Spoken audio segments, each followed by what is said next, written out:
Tá aí, grande Rickson, boa noite. Boa noite, D'Angelo. Boa noite a todos que estão assistindo aqui essa live. É um prazer falar sobre esse assunto e poder contribuir com esse projeto aí que você tem conduzido de maneira tão brilhante. Maravilha, Rickson. Obrigado mais uma vez pelo teu tempo, a tua disponibilidade, o carinho que você tratou aí do convite, né, a aceitação de bate-pronto. Essas lives, Rickson, elas têm sido... eu tenho tido um retorno muito positivo, muito interessante, principalmente de alguns colegas que muitas vezes têm muita vontade de ouvir a opinião do cirurgião, tá? E muitas vezes têm dificuldade de contato, por conta de distância física, muitas vezes, ou pela correria do dia a dia, não tem oportunidade de ouvir a opinião do especialista, do cara que mexe efetivamente ali e que, claro, tem que determinar, sim, uma série de critérios para que a fisioterapia conduza no pós-operatório. Então, tem sido muito bacana essa oportunidade que a gente está dando aqui a partir dessas lives, viu? Eu te agradeço por também contribuir com esse projeto, viu?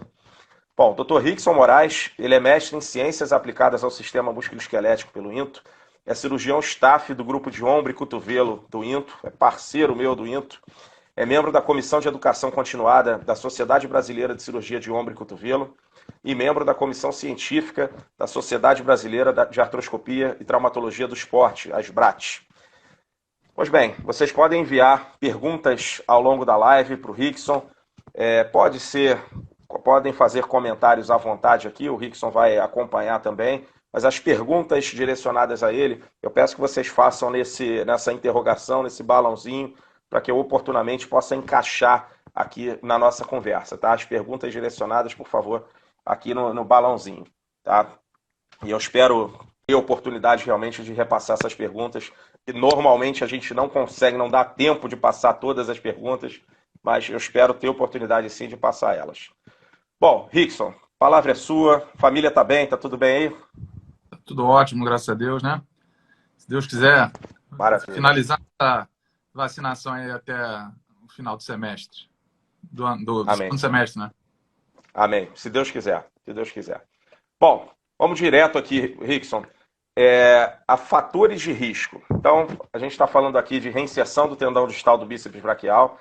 Queria saber sobre fatores de risco, quais são os esportes ou beijos gestuais em que essas lesões mais ocorrem. Inclusive, se você puder falar um pouco sobre o risco relacionado ao uso de produtos diversos, seria interessante para a gente também. Bem, você fez uma introdução muito boa, né, D'Angelo, sobre o assunto.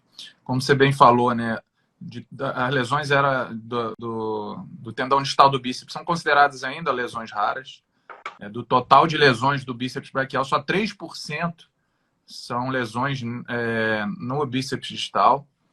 E se você for ver os trabalhos mais antigos, comparados com os mais recentes, a gente viu que isso tem dobrado a incidência de lesões agudas nos últimos anos, né? Isso se deve a diversos fatores, né? A gente sabe que as pessoas estão cada vez mais ativas, a gente está vendo uma popularização muito grande dos esportes de força, principalmente, né? De lutas, musculação, crossfit. E esses são fatores de risco para isso. Os trabalhos epidemiológicos também mais antigos falavam entre 40 a 60 anos de idade. O que a gente tem visto hoje é que cada vez essas lesões estão vindo mais precocemente. E aí, pela sobrecarga, provavelmente pela sobrecarga, pelo uso de esteroides, a gente sabe que tem diversos autores demonstrando que tem uma associação entre o uso de esteroides e as rupturas tendíneas em geral, principalmente de bíceps, peitoral, tríceps, né? Isso altera as fibras colágenas do tendão, então você acaba tendo uma diminuição da elasticidade, uma facilitação dessas lesões. E a gente sabe que o bíceps distal, a semelhança do manguito, ele tem uma área hipovascular ali de 2 centímetros até a sua inserção no rádio, que é uma área também mais propensa a isso, tá? Existem outras teorias. Uma das teorias também que pode haver um impacto em pronação, passo ali para o bíceps entre a ulna e o rádio, ele se torna 50% menor. E isso pode ser também um fator predisponente. Então, é multifatorial, né, como várias doenças. Mas o que a gente tem visto é que tá vindo, a incidência está aumentando basicamente pelos esportes de força e pela popularização do uso de esteroides, a gente sabe que está acontecendo, né? E esses esteroides eles estão utilizados com duas finalidades, seja aumento da performance esportiva, seja a questão estética, né? Cada vez mais a estética está sendo responsável pelo uso. Perfeito, perfeito. E o tratamento para essa ruptura do tendão distal, ele é sempre cirúrgico ou se considera, até mesmo com lesões parciais, por exemplo, se considera o tratamento conservador? Como é que são os seus critérios, Rickson?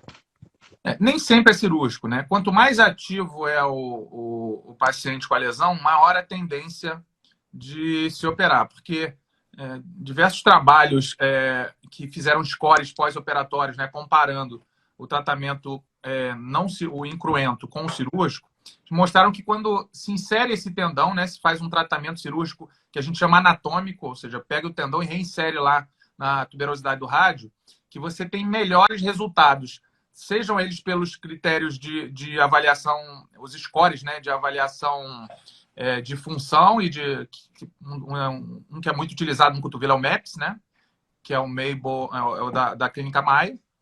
E, além disso, o que a gente sabe também é que você tem melhora nas forças de supinação, porque o bíceps é um supinador primário do antebraço, e também da flexão, já que ele age como flexor secundário do cotovelo. Então, o que tem visto até em trabalhos usando dinamômetro isocinético para medir e comparar, é que quando você opera, você tem resultados melhores. Agora, é óbvio que existem pacientes com baixa demanda, às vezes com a idade um pouquinho mais elevada, que não estão tão preocupados com a deformidade estética, né, que nem sempre ocorre, porque a gente sabe que tem uma estrutura ali que é o lacerto fibroso, que ele pode limitar essa retração do bíceps, né, e não deixa ele retrair essa deformidade em popá invertido que você falou, né? Então, mas assim, a grande maioria desses pacientes é praticante de atividade física e cada vez mais jovem. Então, a tendência hoje é de se tratar cirurgicamente. Aí você tem duas técnicas, basicamente, que você pode utilizar, que são as técnicas que a gente chama anatômicas e não anatômicas, né? As anatômicas é que você insere lá no footprint do bíceps, né? Ou seja, lá na tuberosidade do rádio. E as não anatômicas são basicamente para melhorar um pouquinho a estética, que você pode fixar esse tendão em outras estruturas tendíneas. Perfeito. Ainda vou puxar sobre isso daí que você está falando. Os resultados para um reparo de lesão aguda são os mesmos para um reparo tardio? O que você tem visto aí? Cada vez, essa era uma lesão que era muito perdida no diagnóstico inicial, né? Principalmente os pacientes que não tinham muita deformidade, não tinham equimose na região, eles eram avaliados, muitas vezes a lesão não era detectada, os pacientes eram liberados e a gente tinha mais lesão crônica. Hoje a gente está vendo cada vez mais o paciente chegar no ortopedista na fase aguda, né? A ressonância magnética, ela ajuda sim, mas assim, existem manobras semiológicas no exame físico, como é o Hook test, que diversos autores demonstraram que tem até 100% de sensibilidade na detecção. Então, é uma manobra no exame físico que você consegue detectar. É óbvio que você vai lançar a mão da ressonância para confirmar, mas isso tudo vem melhorando o diagnóstico, né? Aumentando a acurácia diagnóstica, e a gente vem cada vez menos tendo esses pacientes com lesões crônicas no consultório. A lesão aguda, geralmente, quando você pega aguda, ela é de fácil reinserção, porque o pertuito ali que o bíceps existe um pertuito ali onde o bíceps passa da região anterior do cotovelo, na fossa antecubital até o rádio, ele normalmente está aberto, então você consegue facilmente achar esse pertuito e achar a área dele onde ele desinseriu para a gente trabalhar. O crônico, que acontece às vezes, é que esse pertuito está fechado e a gente precisa abrir ali, dissecar com risco de lesão neurovascular. Isso acontece, tem diversas estruturas neurovasculares ali. Mas se você consegue reinserir, geralmente o resultado é muito bom, seja crônico ou agudo.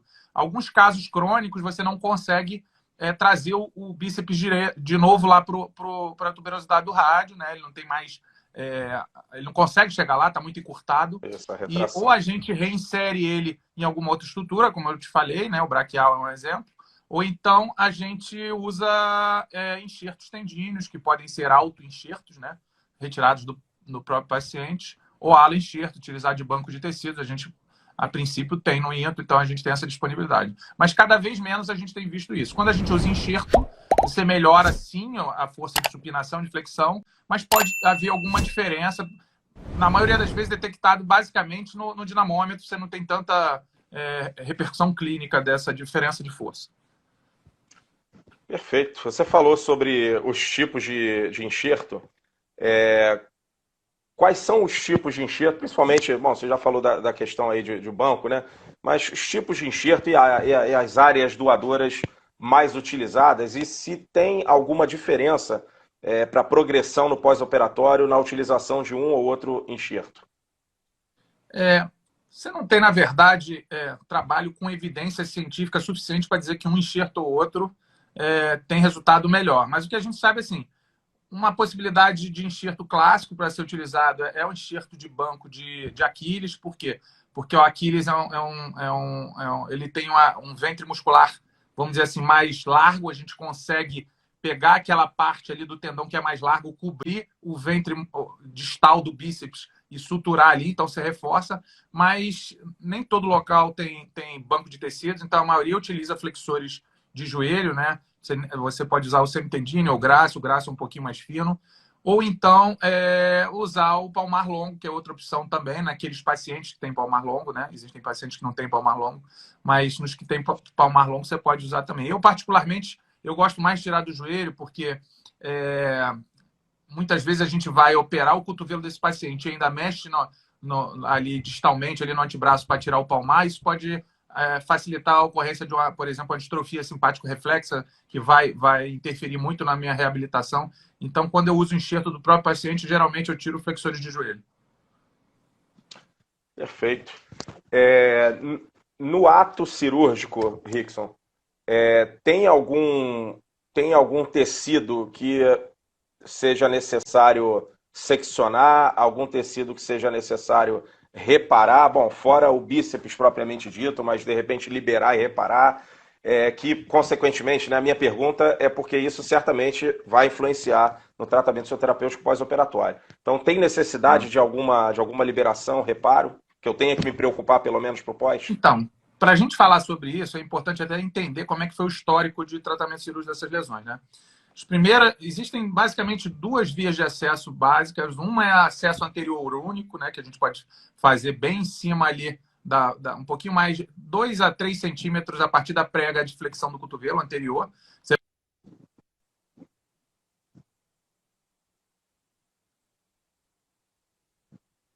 Rickson ficou mudo, eu não estou te ouvindo. Será que é a minha conexão? Não, eu parei de te ouvir. Os colegas que estão assistindo aí, me ajudem aqui. Vocês estão me ouvindo falar, ouvindo o Rickson? Dá uma ajuda aqui pra gente. Eu parei de te ouvir, Rickson.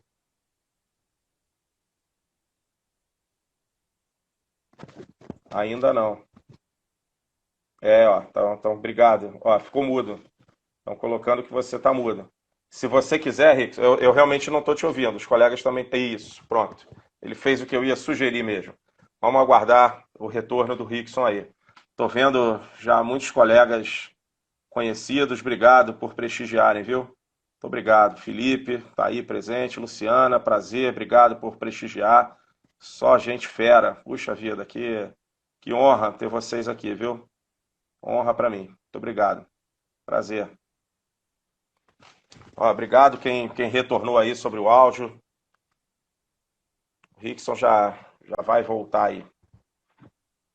Deixa eu escrever aqui para ele. Talvez ele esteja tentando acertar lá o áudio dele. Estava bem interessante a conversa. Estávamos no momento dele comentar sobre os diferentes acessos. São dois principais. Ele estava falando do acesso direto, o acesso único, que cai direto mesmo na tuberosidade do rádio.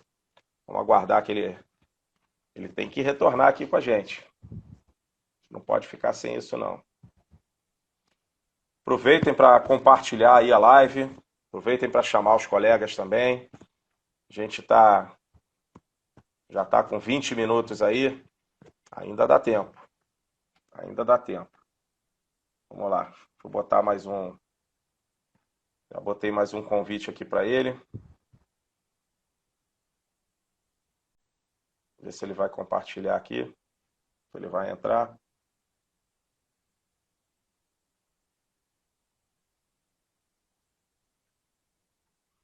Deixa eu ver aqui. Entrar ao vivo. Rickson. Aí. Deixa eu ver se tá. Agora Agora ouvindo, tá. tá me vendo, né? Voltou. Obrigado, Rickson. Coisa de Obrigado. tecnologia, né? Faz Então, parte, assim, faz parte. basicamente a gente tem duas vias de acesso para utilizar. Uma é acesso único anterior, né? Que é realizado ali a 2 centímetros, 2 a 3 centímetros distais a prega de flexão do cotovelo. Então é um acesso direto. Por ali você consegue achar o tendão e expor a tuberosidade do rádio e reinserir. E existe um outro acesso, né? Esse foi o primeiro acesso descrito, mas era um acesso bem longo. Era um acesso anterior longo, tinha uma incidência grande de lesão neurológica, principalmente com ele. E aí, por conta disso, Boyd e Anderson desenvolveram o chamado duplo acesso. Você faz um acesso anterior e um acesso posterolateral, que você consegue reinserir através do posterolateral. O problema é que, para você passar o tendão de um acesso para outro, você tinha que violar a membrana interóssea, ali entre o rádio e a una. E isso gerava uma complicação temida, que é a sinostose radioulnar, né? Que é uma ponte óssea entre o rádio e a una, e isso limitava a pronospinação, a ponto de que cerca de 30% desses pacientes ficavam com alguma limitação de ADM. Tá?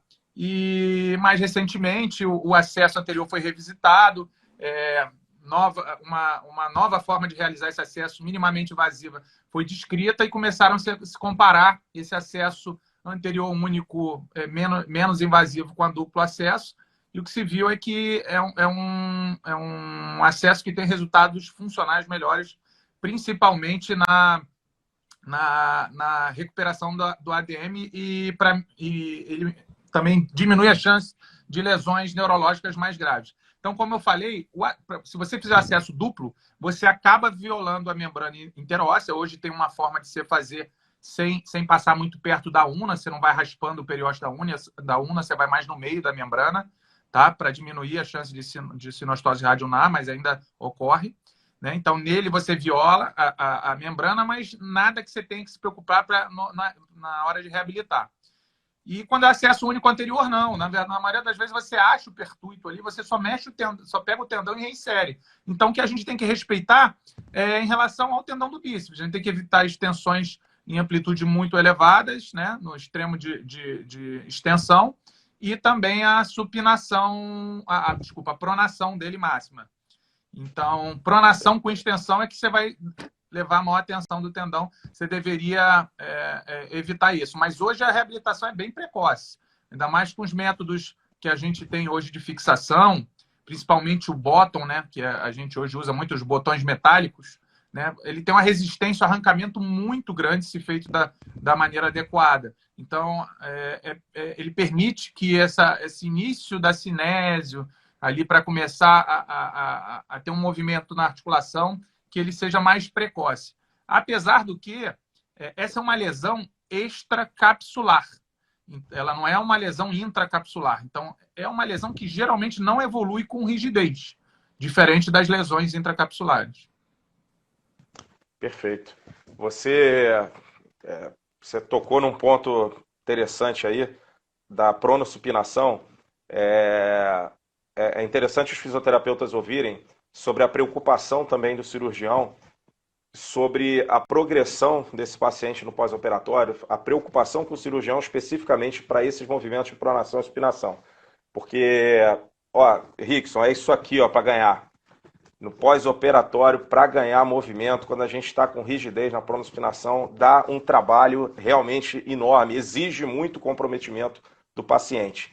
E eu já vi gente, inclusive, eu diria assim, minimizando, subestimando a necessidade funcional da pronossupinação. É fundamental a pronossupinação no dia a dia. Eu acho que agora, quem está assistindo a gente, se está no computador, se está no celular, é interessante dar uma olhada para o seu antebraço e perceber que não está numa posição neutra. Provavelmente esse cara ou está com supinação ou está com pronação. Tá? Se você vai mexer no seu computador, no mouse do computador, você precisa de uma pronação.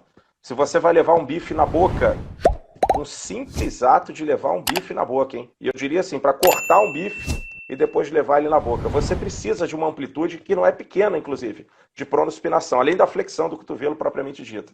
Né? Então, já vi gente assim, não, tá perdendo só 30 graus. Não, cara, 30 graus. Isso funcionalmente, claro, dependendo muito da amplitude, qual amplitude, qual faixa da amplitude está sendo restrita, mas isso tem um impacto muito grande na vida do paciente.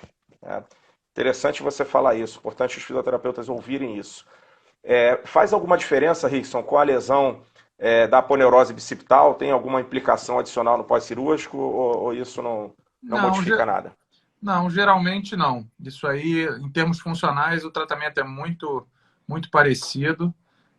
A gente, às vezes, tem que liberar essa aponeurose ali, que ela fica impedindo que a gente consiga mobilizar adequadamente o tendão, mas, geralmente, isso não influencia no pós-operatório. O que influencia, geralmente, é aquilo que a gente está falando. Se ele desenvolve algum tipo de sinostose, né, é o que você está falando, limitação de pronospinação. É importante a gente pensar na limitação da pronospinação e tentar entender se essa limitação está acontecendo por dor ou por rigidez. Isso é diferente, né? A gente vê frequentemente, principalmente nos primeiros dias e semanas no pós-operatório, que esse paciente tem uma limitação, mas é antálgica. A gente chega em determinada amplitude, ele segura um pouquinho. É diferente da sinostose, que a gente sente que tem algum tipo de bloqueio ali mecânico para aquilo.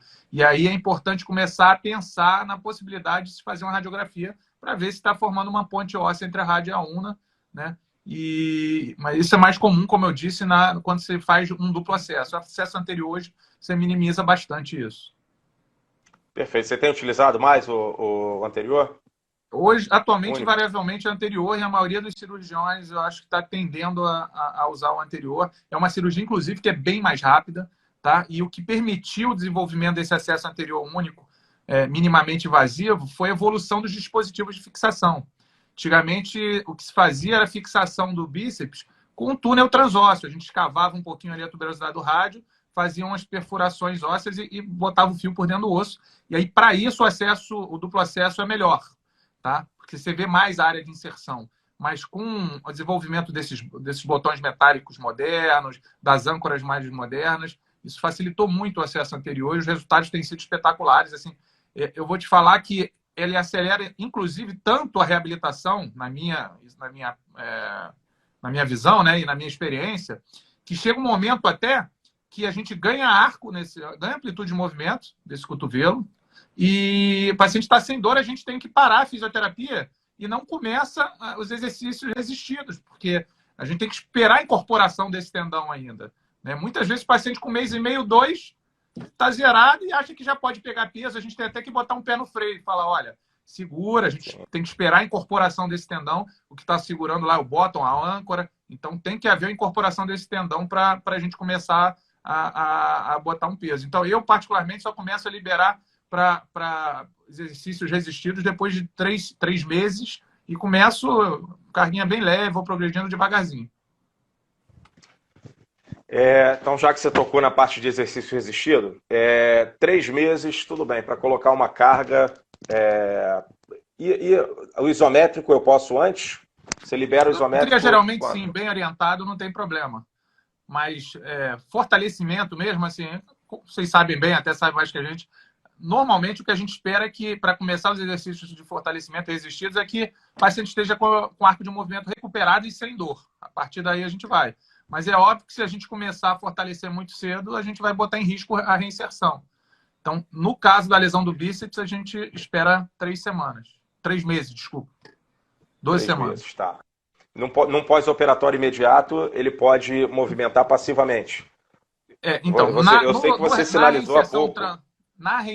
De todos esses dispositivos, o que tem maior resistência a arrancamento é o bottom, tá?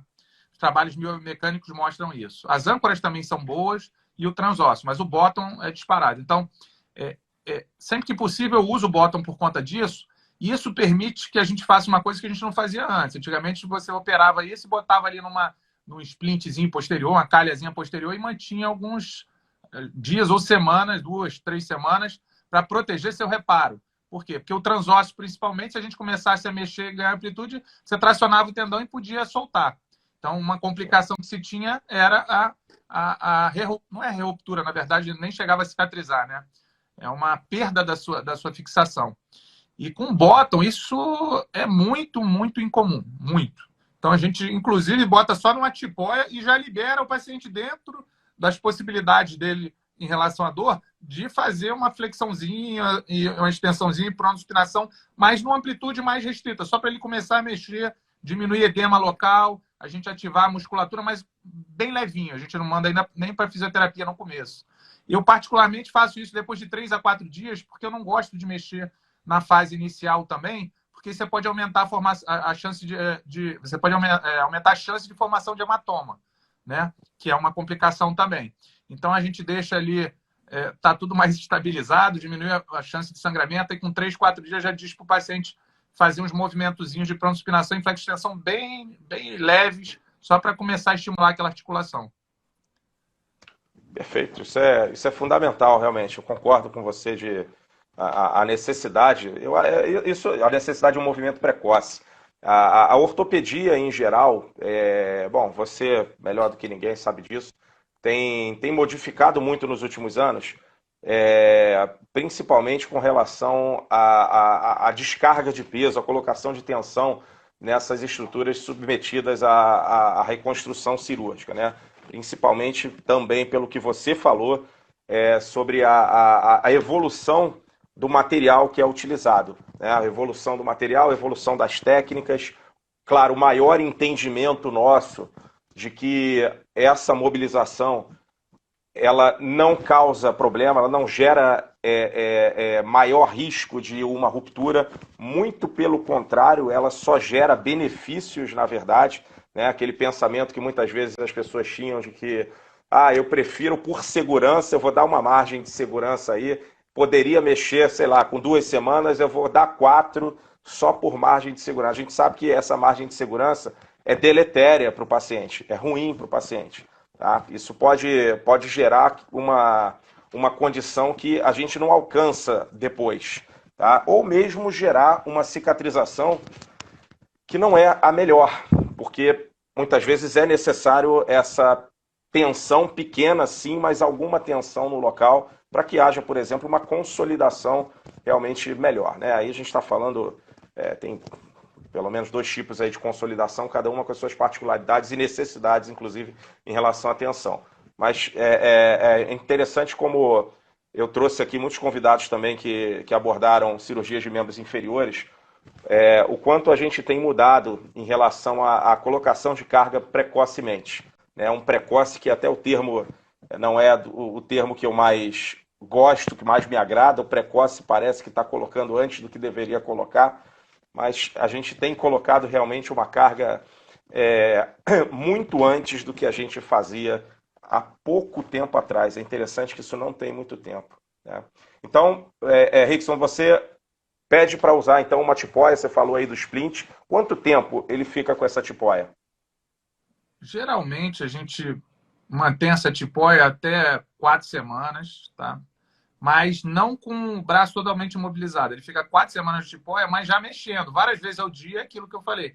Eu digo, tá em casa, tira a tipóia, faz uns movimentozinhos com um arco mais restrito de flexo-extensão, de pronto-supinação, até onde você conseguir, até onde sua dor permitir. Ele vai tendo mais confiança, vai fazendo devagar. E mais uma vez, o que nos permitiu ter um movimento mais precoce nesse tipo de cirurgia foi a evolução das técnicas e dos materiais. Né? Muito do que os ortopedistas indicavam antes, né? Olha, vamos segurar um pouco mais de tempo, é porque a gente, às vezes, tinha materiais com a tecnologia mais antiga, que não davam uma sustentação tão grande, então a gente esperava que se iniciasse o processo ali, quando era uma fratura, o processo de consolidação, pelo menos o início da consolidação fibrosa, que já estabilizaria aquela fratura de alguma maneira, para depois começar a mexer. Hoje, com as fixações mais rígidas que a gente consegue fazer isso. Então, a velha guarda fazia isso muito porque tinha que fazer, né? Então, hoje a gente tem a Exato, sorte de ter tudo isso aí exato. e conseguir ver o quanto a mobilidade precoce beneficia nossos pacientes. Eu, particularmente, trato muito atleta, então eu tenho uma demanda muito grande de retorno precoce. Muitas vezes, quando a gente segurava mais tempo, o que eu via é que ele já teria até uma resistência para o retorno ao esporte, mas ele ainda não estava com a amplitude recuperada, né? Não estava com a força toda, porque a gente imobilizou tempo demais. Hoje, na verdade, muitas vezes é aquilo que eu falei: o paciente está com a amplitude toda recuperada, está sem dor, e eu tenho que segurar para esperar cicatrizar. Então, eu sei que na hora que tiver um tempo mínimo ali, eu vou poder liberar para o retorno ao esporte sem nenhum tipo de preocupação. Perfeito. Você tem visto casos que você falou de possíveis complicações aí pós-operatórias, né? Miosite ossificante, você tem visto com alguma frequência, não? Nesse tipo de cirurgia, muito pouco, tá? A gente vê mais a acinostose no duplo acesso, a gente vê lesões, às vezes, iatrogênicas também nervosas no duplo acesso, né? Principalmente do interósseo. E a complicação mais comum no acesso anterior é uma parestesia na face anterior do antebraço, porque a gente muitas vezes tem um nervinho ali, né? Que é o cutâneo lateral do antebraço, a gente faz o acesso anterior e a bosta do afastador, ele normalmente tem que ser afastado junto e ele pode parar, você ficar com aquela área ali de hipoestesia ou anestesia, mas na grande maioria das vezes isso recupera ao longo das semanas. Sim. E Lesões mesmo mais quando... graves no acesso anterior são bem menos, complicações mais graves são menos frequentes, porque a gente vê às vezes infecção, né? Qualquer cirurgia ortopédica pode ter, aí é um tratamento um pouquinho mais complicado, mas miosite não vejo tanto. E mesmo quando essa redução de sensibilidade ela acontece, ela não chega a ter repercussões clínicas importantes, mesmo quando não recupera 100%. Isso realmente das complicações, eu diria que é a menos preocupante, vamos dizer assim. No duplo acesso, a relato gente dos vê. próprios pacientes. No duplo acesso é aquilo que eu te falei. A gente vê perda de algum grau de pronospinação em até 30% dos casos. Então, se você pensar que isso é uma lesão frequente em jovem, principalmente atleta, 30 graus pode não ser muita coisa. 30% de paciente com perda pode não ser muita coisa se você trata de paciente de baixa demanda. Mas de atleta isso pode fazer uma diferença bem grande. Não, e olha só, Rickson, que eu tenho falado, algumas lives tem surgido essa minha fala aqui. Mesmo quando a gente fala de algo como 1%, tá? A gente está falando de 30%, mas mesmo quando fala de 1%, eu costumo dizer assim, pergunta para o paciente que teve o problema se 1% é pouco. Ele vai dizer que não é. Para ele, o 1% é 100%. Então, 30% realmente é um número substancial, mas é exatamente como você falou. Para um cara menos ativo, isso pode não ser tão impactante, mas para um atleta isso pode ser catastrófico, realmente. Dependendo do tipo de atividade que ele desenvolve, realmente pode ser. Com certeza.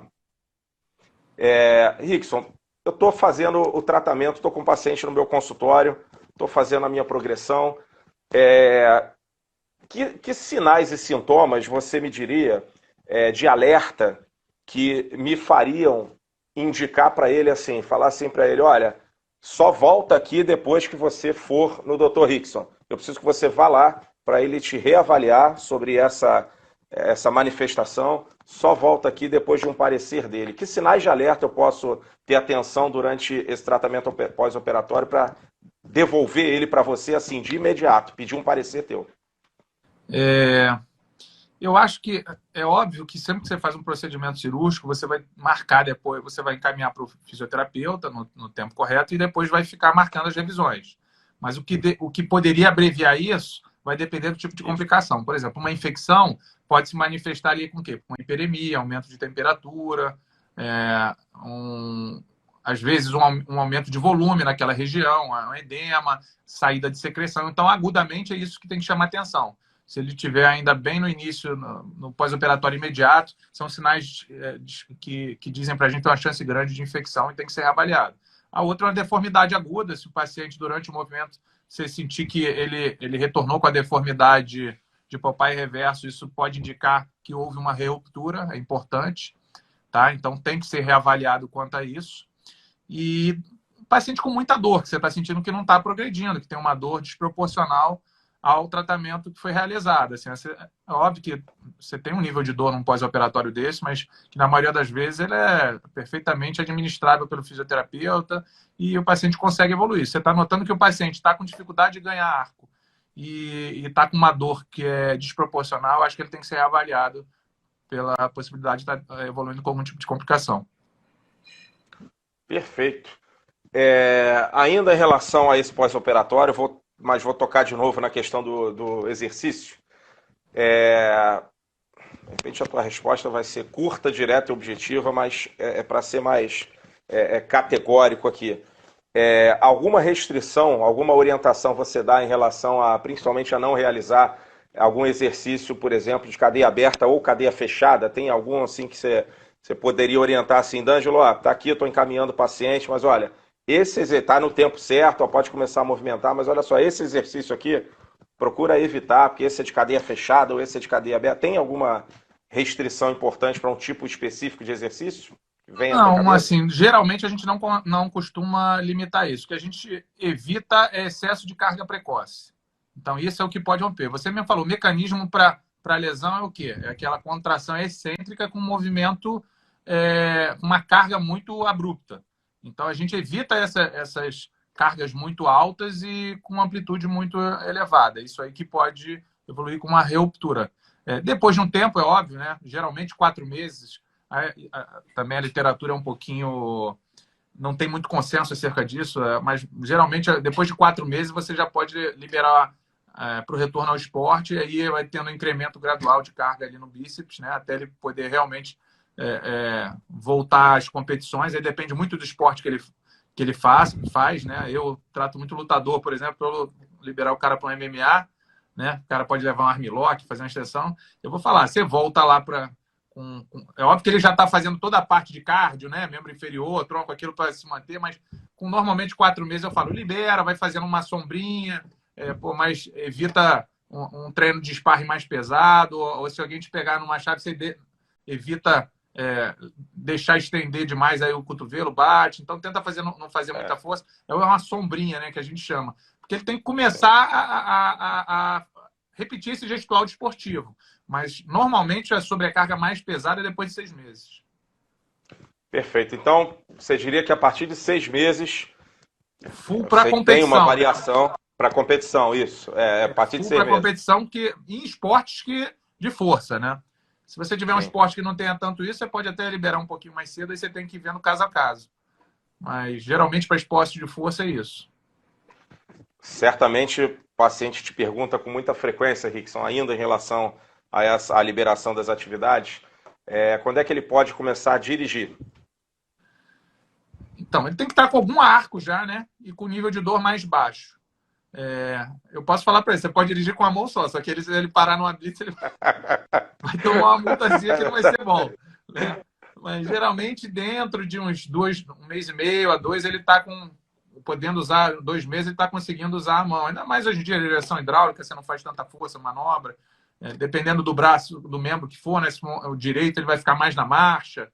Então, assim, você consegue dosar bem isso aí, mas antes de 2 meses é um pouquinho improvável, porque ainda vai estar com um movimento um pouquinho mais restrito, talvez não seja nem seguro do ponto de vista da possibilidade de ter um acidente, não ter uma reação rápida, né? Mas em relação ao risco do bíceps romper, geralmente, com 2 meses, direção hidráulica, assim, direção leve, você já libera, diz para ele usar mais outro braço. Então, você já consegue liberar. Perfeito. Pelo que você está dizendo, eu já imagino a resposta que você vai dar aqui para essa pergunta que eu vou te fazer. Mas eu vou fazer de qualquer maneira.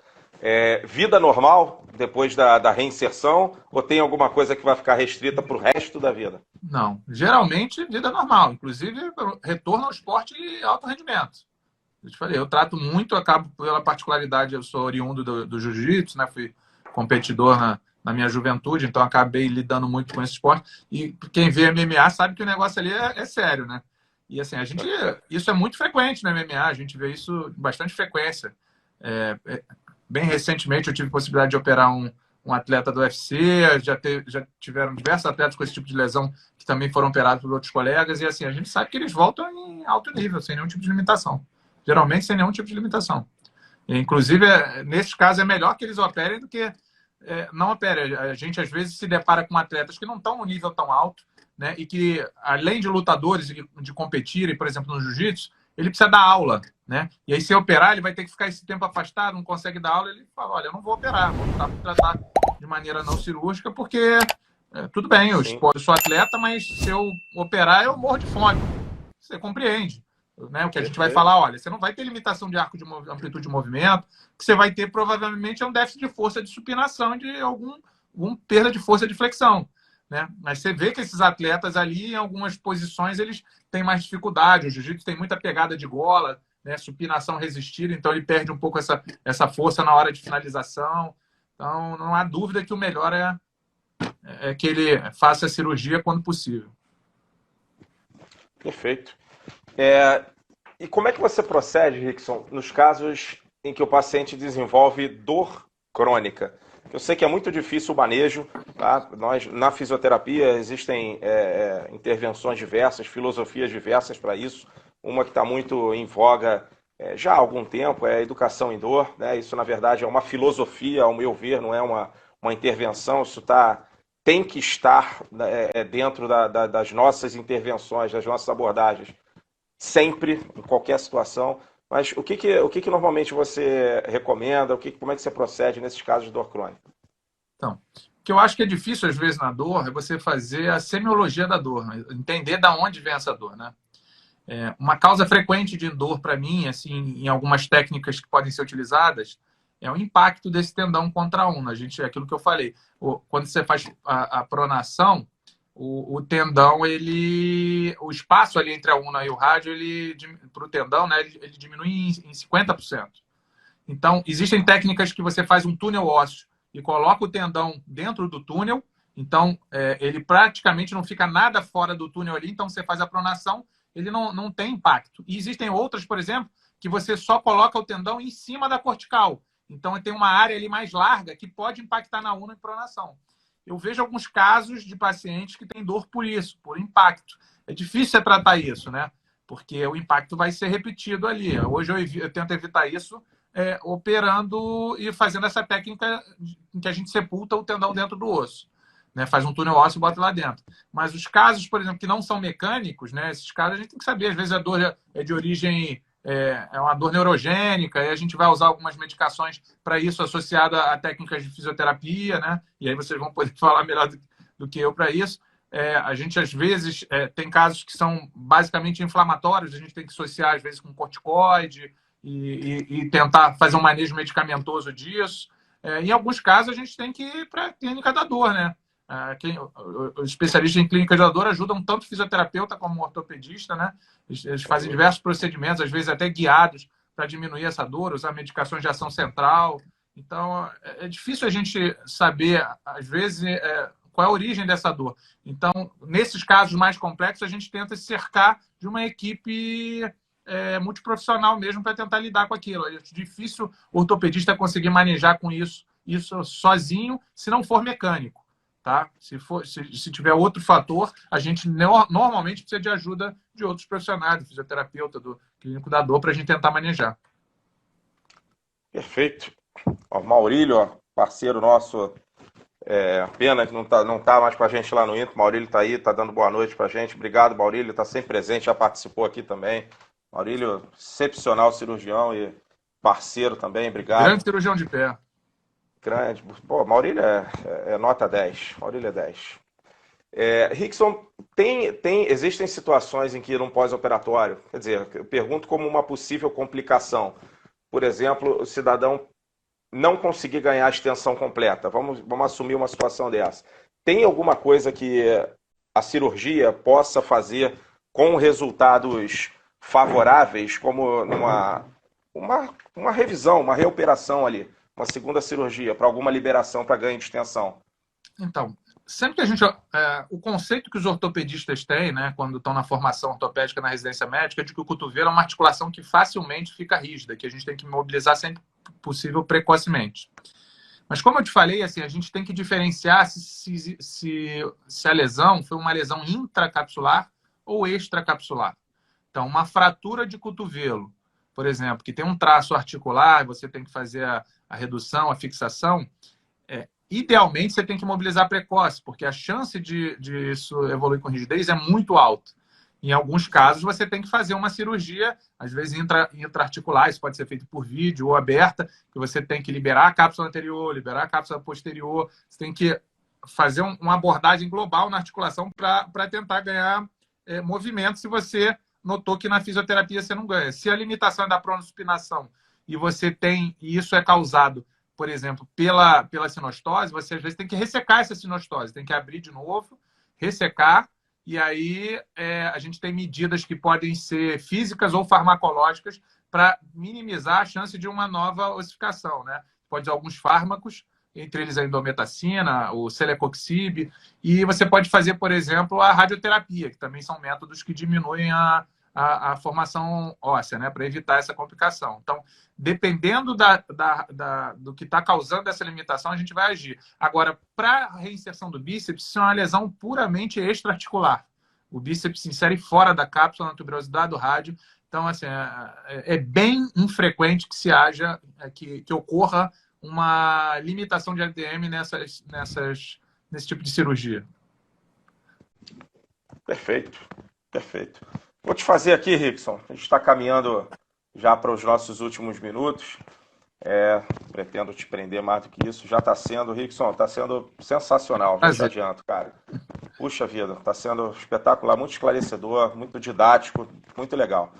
Eu queria agora, para a gente, como uma última pergunta, na verdade não é uma pergunta, né? São duas dicas, eu atualmente peço aqui para os convidados, duas dicas de ouro do Dr. Rickson Moraes, para os fisioterapeutas que estão assistindo, que assistem pacientes submetidos à reinserção de tendão distal do bíceps braquial. Primeiro é o seguinte, a gente via que isso ocorria muito antigamente, isso é uma coisa que me deixa muito feliz ver que essa geração nova mudou esse conceito. O cirurgião ortopédico, antes ele se colocava muito numa posição de superioridade e não queria trocar com os outros profissionais, né? Achava, não, tem que ser do jeito que eu falo. O que eu acho que fez evoluir muito o manejo desses pacientes é essa troca que a gente está tendo. Então, o primeiro conselho que eu dou para o fisioterapeuta, peça para o seu paciente para ele falar com o cirurgião e ver se ele pode passar o telefone, converse com o cirurgião. Eu acho que isso é fundamental. Eu acho que mudou a forma com que eu trato meus pacientes quando eu troco com o meu fisioterapeuta, ele me fala a impressão dele e a gente está em contato sempre.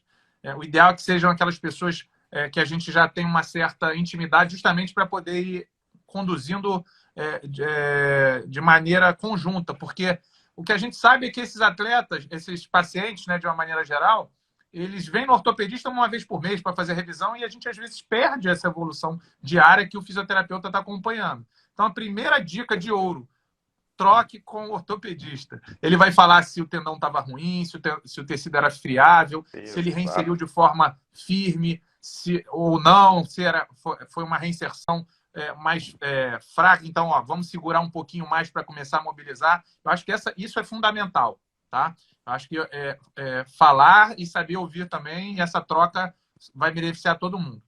Segundo, é entender que cada patologia tem sua história natural.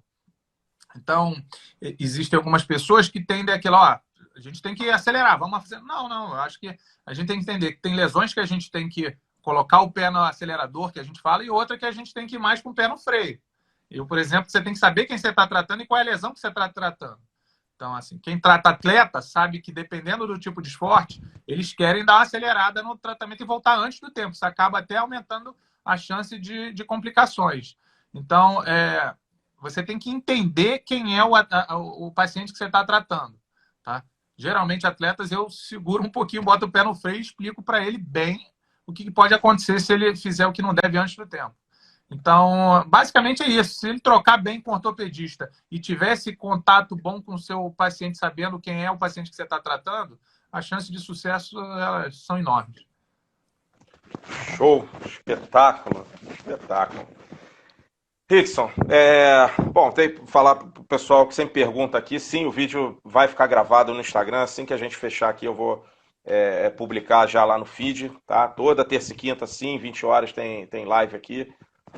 Nesse nível que vocês estão vendo, tá? Com convidado assim. O Rickson é um cara extremamente experiente, vocês estão vendo, tá? Como poucos. E é interessante quando a gente fala experiente, realmente é algo de volume de cirurgias, tá? Que muitas vezes não é porque o cara tem 20, 30 ou 40 anos dentro de uma área que necessariamente ele tem volume de cirurgia num consultório, ou como a gente tem, né, Rickson, oportunidade, você no caso da cirurgia, eu no caso da fisioterapia, ver esse volume importante no into, em especial, né? A gente tem muito de tudo lá, né? Então, muitas vezes em um curto intervalo de tempo, a gente adquire realmente uma experiência incrível. Então, eu recomendo que vocês procurem realmente o Rickson. Esse cara que vocês estão vendo, fácil de lidar, simples, com uma palavra sempre importante aí para tomada de decisão. Rickson, muito, muito, muito obrigado. Tá? Obrigado de novo pelo teu tempo. E pode deixar a tua mensagem final, fica à vontade aqui. Eu queria agradecer também o convite, cara. É sempre um prazer enorme poder falar de um assunto como esse, que é um assunto que eu sei que desperta o interesse de muitas pessoas, né? E às vezes não tem essa oportunidade dessa troca, que é aquilo que eu estou falando aqui, que a gente está tendo. Você falou do Into. Sim. Eu tenho um grande amigo que é um cirurgião de quadril lá do Into, o chefe do serviço hoje, que é o Lourenço Peixoto. E a gente entrou mais ou menos na mesma época. Eu já estou lá há 16 anos no Into, né? Que foi o concurso que eu fiz para entrar no Ministério da Saúde. Eu também. Foi 2005 o concurso. Então, Exato. Eu lembro que eu conversava isso com o Lourenço no começo, né? O Into são 10 anos em um. O que a gente teve possibilidade de aprender ali em um ano, a gente demoraria 10 anos na rua para ver. Então, foi uma grande escola. Eu sou egresso da UFRJ, eu fiz minha residência lá, minha faculdade lá. E a partir de então, eu fui para o Into, para residência, para ser staff do Into, né? Fiz minha pós-graduação fora. E depois vim para o Into como um concurso e pude operar muito lá, né? Então, caí no dia a dia ali do tratamento e a gente realmente aprende demais ali, né? Eu pude levar isso para fora também, para o consultório, aquilo que você falou, mas o Into é uma escola, eu defendo o Into com paixão eterna para aquele instituto. Gostaria mais uma vez de agradecer a todos que estão aqui nos vendo e assistindo numa hora dessa, né, à noite. E me coloco à disposição aí para eventos futuros, sempre que possível, falar bastante aí da cirurgia de ombro e cotovelo e da traumatologia desportiva para quem tiver interesse. Obrigado, Rickson. Foi um espetáculo. O Lourenço vai estar aqui, a próxima live é com ele. Terça-feira que vem. Então, bem, o Lourenço é espetacular também, cara simples, é fera. Pois é nota 10 também. A gente vai estar junto. Meu amigo, muito obrigado mais uma vez. Tá? Obrigado pelas palavras. Obrigado a todos também por estarem presentes. Saúde para a família, Rickson. Fica com Deus. Até a próxima. Um grande abraço. Até a próxima. Abraço. Tchau, tchau.